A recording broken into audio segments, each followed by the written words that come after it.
Usapang MPL teams, usapang roster changes. Yan ang ating pag-uusapan for this video content. Once again, my name is Midnight and pag-uusapan natin ang rankings ng mga MPL teams roster changes. So for today, pag-uusapan natin ang mga naging effects ng mga roster changes ng mga MPL teams. We're gonna be ranking them from the best to the worst trades or changes for the next season.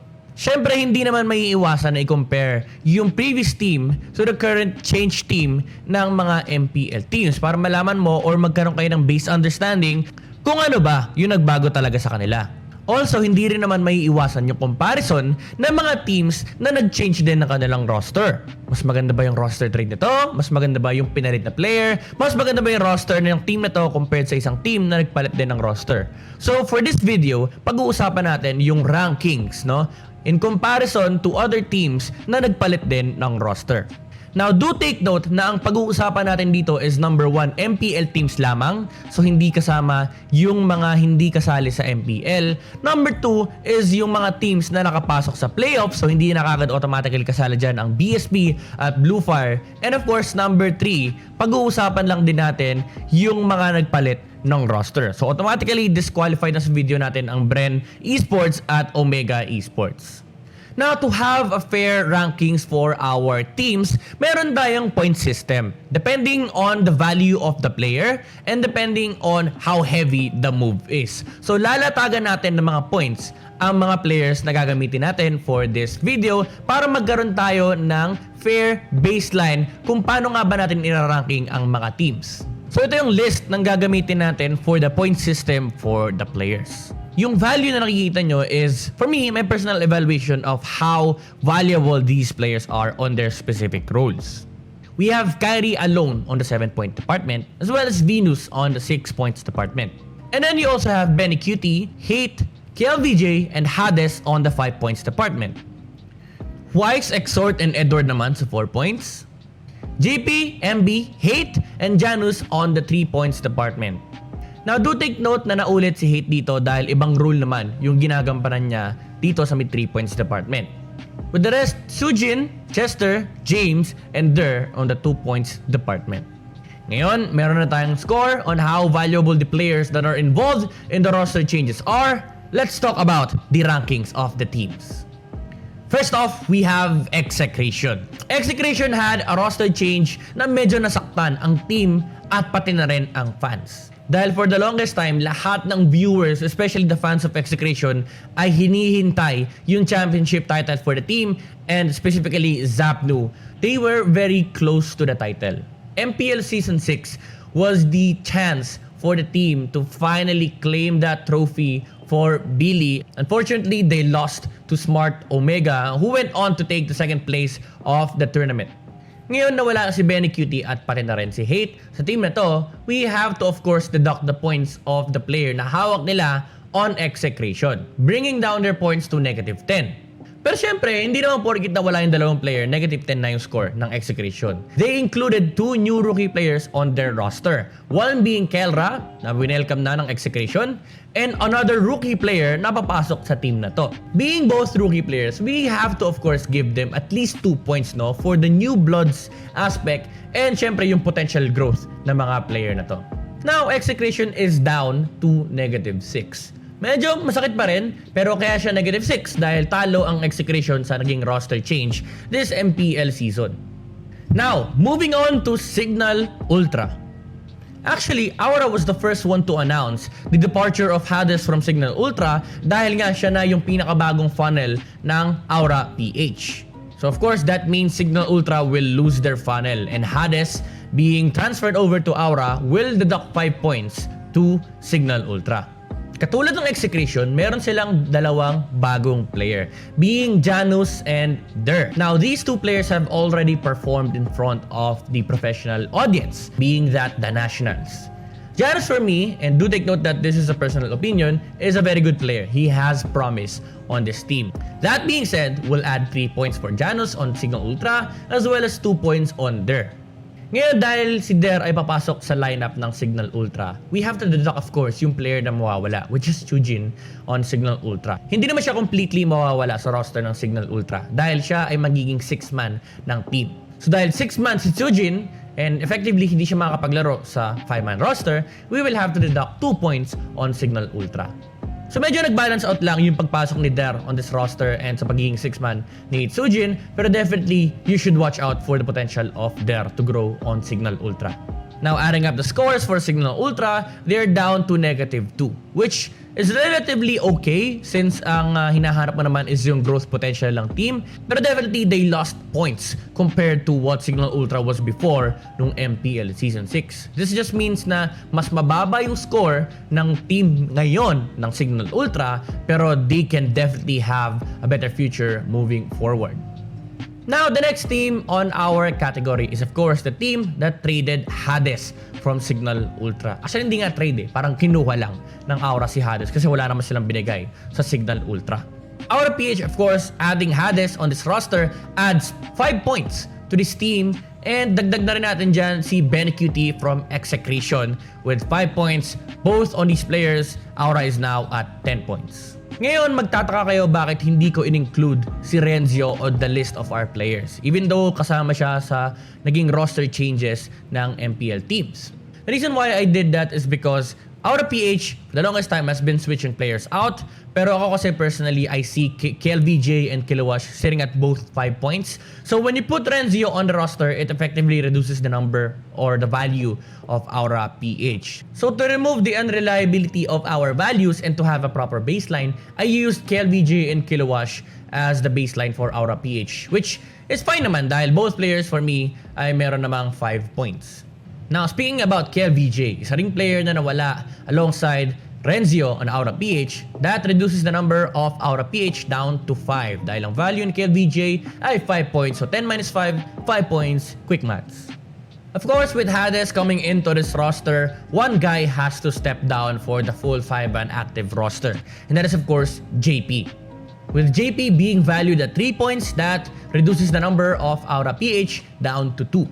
So overall, Aura's PH roster is an improvement from the previous one. Pero again guys, iisipin nyo yung growth, yung potential growth ng team na to pwedeng tumaas at pwedeng bumaba. Pero definitely, Aura PH being over 0 is definitely happy with the roster that they have at the moment.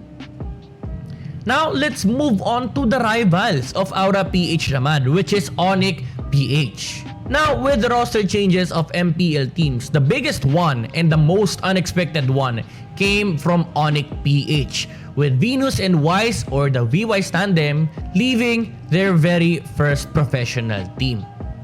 Dahil wala na ang VWise tandem sa Onyx PH, with Wise and Venus collectively having 10 points, effectively the number or the value of Onyx PH will be -10. Now, the upside is that Onyx PH acquired a very fresh talent on the form of Kyrie. Now, you all know Kyrie as Full Clip from BLACKLIST International na nagpakita ng kanyang galing nung MPL Season 6. Everybody was impressed with the performance of Full Clip on this team. Marami nagsasabi na sobrang laki at sobrang taas ng potential ni Full Clip, even comparing him to the likes of Cartesi and Hajizi. So definitely, Onyx PH is very happy with the acquisition of Kyrie on this roster. And syempre, dagdag nyo pa dyan yung papalit kay Venus on the support position or support role, which is Hate from Execration. Now, maraming din nakakaalam, Hate was actually a mage player before he became the funnel of Execration. Assassin versus mage, I feel like Hate was very okay with the final role, pero Hate was originally a mage player talaga. So I think the comfortability of the role will fit very nicely to this player. Pero syempre dahil kakasimula niya lang, the value of him is at the standard muna. Plus 3 points muna for Onyx PH. So adding the scores of Kyrie and Hate, 7 plus 3, that is 10 minus 10. Onyx PH will get a score of 0. So what does this mean, no? Onyx PH, okay lang sa kanila yung naging roster change. Even though nawala si Venus and si Wise sa kanila lineup, they've managed to pick up a very good duo din to just equalize the team that they currently have right now. So this just means na Onyx PH nung MPL Season 6 compared to Onyx PH after MPL Season 6 ay same lang ng baseline. This means Onyx PH is not happy nor either sad about what happened, no? They just, fine, chill lang tayo, relax. Again guys, you have to look into the growth of this team. No? Will they be better? Will they be worse? So syempre, pag-uusapan naman natin yung nilipatan ng VWise, which is Blacklist International. So of course, Venus and Wise collectively having 10 points will increase the value of Blacklist by 10. Pero tatanggalin din natin yung value ng player na umalis sa team na to, which is Kyrie. That is minus 7 points to the current 10 of Blacklist International, bringing their score down to 3. Now of course, you ask the question, pumasok si Venus sa Blacklist, sino yung pinalitan niya?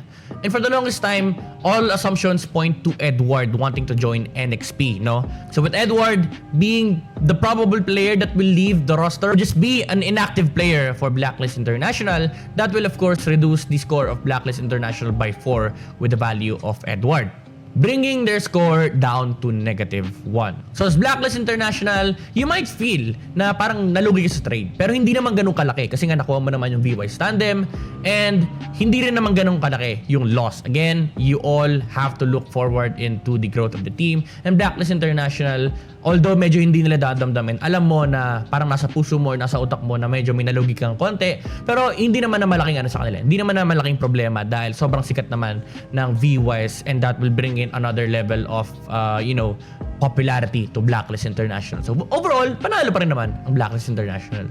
Dahil napag-usapan natin si Edward, of course, kailangan natin pag-usapan yung isang team na gusto niyang nilipatan na nag-undergo din ng roster change. Next Play Solid. Next Play Solid, sila ang pinaka-hyped pagdating sa roster change. Marami nagsabi na bubuo na ng Dream Team si Doggy and the squad. With the finalization of the rosters nearing, nakita na natin yung playing 5 ng Next Play Solid nung Pocky Invitational na naglaro, no? Now, for NXP's roster, marami ang naging rumors regarding kung sino ba ang papalitan, sino ba ang aalis, and sino ba ang bagong papasok. For the longest time, kahit pa nung regular season ng MPL Season 6, everybody was pointing their fingers towards Chester dahil nga hindi naging consistent yung performance niya, and medyo lackluster din talaga yung dinala ni Chester sa NXP. Marami naging candidate actually na papalit kay Chester. Number 1, si UG dahil pinapunta ni Doggy si UG pabalik sa either house. Number 2, si Exhort. And number 3, si Edward dahil maraming beses niya itong ginamit at binanggit sa kanyang mga live stream and vlogs. Pero at the end of the day, ang nagwawagi is si Exhort. So NXP having Exhort on board will increase their value by +4. Pero syempre dahil aalis si Chester, that will be reduced by 2, bringing their points to 2 points for Next Play Solid. And lastly, the player swap that happened for NXP was that MB was removed from the roster, which was kind of surprising for a lot of the fans kasi ang akala na natin si Rene J ang aalis, pero nope, si MB ang pinalitan, and the replacement is James from NXP Salty. That effectively reduces the value of NXP by 3 because of MB, and +2 naman dahil bagong player si James, and we are yet to see the potential of this guy. So the total number of points that NXP has after the roster changes is 1 point. Ngayon, nakuha na natin ang scores ng mga roster changes ng ating mga teams. If you tally them together, the ranking will look like this.